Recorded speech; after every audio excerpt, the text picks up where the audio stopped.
श्री परमात्मने नमः। श्रीमद् भगवद गीता पहले अध्याय का महात्म्य। हरि शरणम हरि शरणम हरि अर्पण हरि अर्पण। ओ बोल उमा महेश्वराय नमः। श्री पार्वती जी ने कहा, भगवान आप सब तत्वों के ज्ञाता हैं। आपकी कृपा से मुझे श्री विष्णु संबंधी नाना प्रकार के धर्म सुनने को मिले जो समस्त लोगों का उद्धार करने वाले हैं।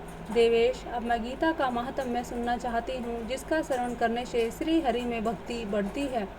श्री महादेव जी बोले, जिनका श्री विग्रह अलसी के फूल की भांति श्याम वर्ण का है, पक्षीराज गरुड़ ही जिनके वाहन हैं, जो अपनी महिमा को कभी च्युत नहीं होने देते तथा शेष नाग की शैया पर शयन करते हैं, उन भगवान महाविष्णु की हम उपासना करते हैं। एक समय की बात है, मूर दैत्य के नाशक भगवान विष्णु शेषनाग के रमणीय स्थान पर आसन पूर्वक विराजमान थे। उस समय समस्त लोगों का आनंद देने वाली भगवती लक्ष्मी ने आदरपूर्वक प्रश्न किया। श्री लक्ष्मी जी ने पूछा, भगवान आप संपूर्ण जगत का पालन करते हुए भी अपने ऐश्वर्य के प्रति उदासीन से होकर जो क्षीर सागर में नींद ले रहे हैं, उसका क्या कारण है? श्री भगवान बोले, सुमुखी मैं नींद नहीं लेता, अपितु तत्व का अनुसरण करने वाली अंतर्दृष्टि के द्वारा अपने ही महेश्वर तेज का साक्षात्कार कर रहा हूँ।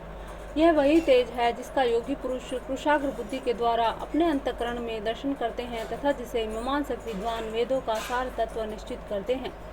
वह महेश्वर तेज एक अजर अमर प्रकाश रूप आत्मा रूप रोग शोक से रहित अखंड आनंद का पुंज निष्पन्द निरीह और द्वैत रहित है।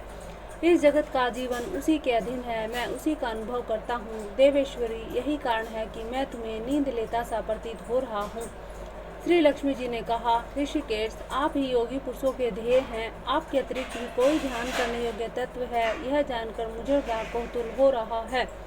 इस चराचर जगत की सृष्टि और संहार करने वाले स्वयं आप ही हैं। आप सर्वसमर्थ हैं। इस प्रकार की स्थिति में होकर भी यदि आप उस परम तत्व से भिन्न हैं तो मुझे उसका बोध कराइए।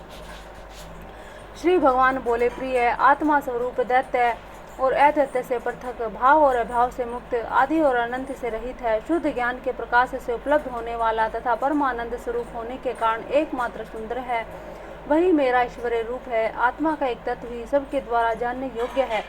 गीता शास्त्र में इसी का प्रतिपादन हुआ है। अमित तेजस्वी भगवान विष्णु के ये वचन सुनकर लक्ष्मी देवी ने शंका उपस्थित करते हुए कहा, भगवान यदि आपका स्वरूप स्वयं परमानंदमय और मन वाणी की पहुँच के बाहर है तो गीता कैसे उसका बोध कराती है? मेरे संदेह का आप निवारण कीजिए।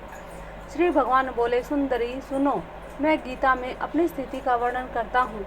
क्रमशः 5 अध्यायों को तुम 5 मुख जानो, 10 अध्यायों को 10 भुजाएं समझो, 1 अध्याय को उदर, 2 अध्याय को दोनों चरण कमल जानो। इस प्रकार यह 18 अध्याय की वांगमयी ईश्वरीय मूर्ति ही समझनी चाहिए। यह ज्ञान मात्र से ही महान पातकों का नाश करने वाली है। जो उत्तम बुद्धि वाला पुरुष गीता के एक या आधे अध्याय का अथवा एक आधे या चौथाई श्लोक का भी प्रतिदिन अभ्यास करता है, वह सुशर्मा के समान मुक्त हो जाता है।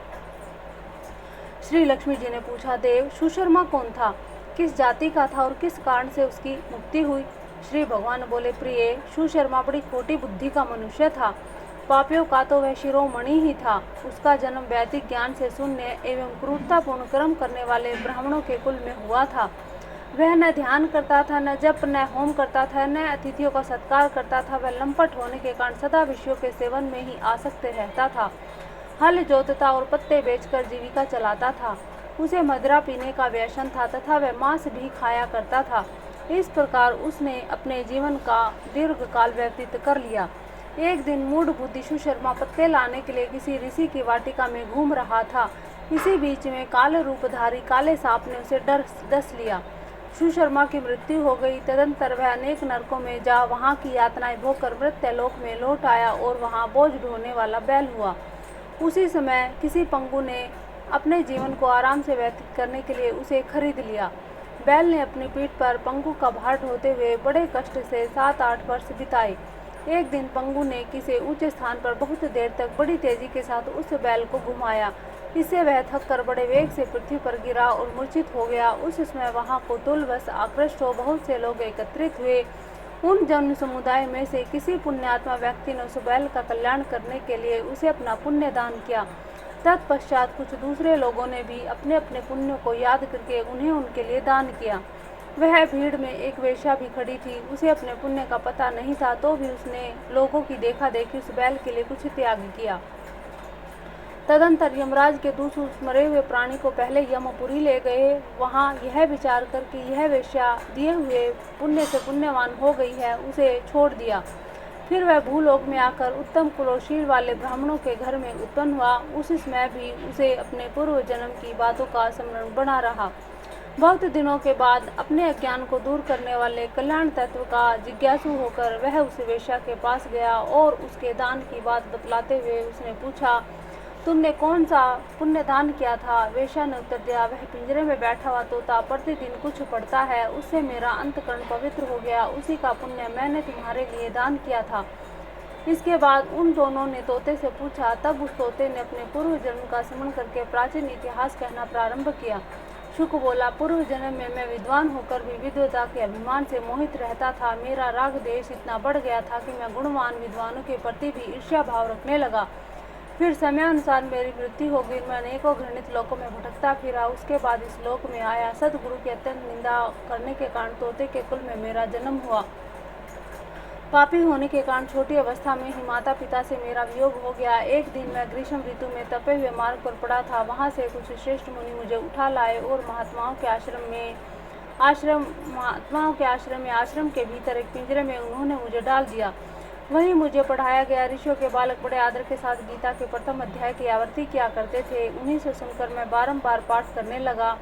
इसी बीच में एक चोरी करने वाले बहेलिये ने मुझे वहां से चुरा लिया। तत्पश्चात इस देवी ने मुझे खरीद लिया। यही मेरा वृत्तांत है जिसे मैंने आप लोगों को बता दिया। पूर्व काल में मैंने इस प्रथम अध्याय का अभ्यास किया था, जिससे मैंने अपने पाप दूर किए। फिर उसी से उस वैश्या का भी अंतकरण शुद्ध हुआ और उसी के पुण्य से ये द्विज श्रेष्ठ शर्मा भी पाप मुक्त हुए।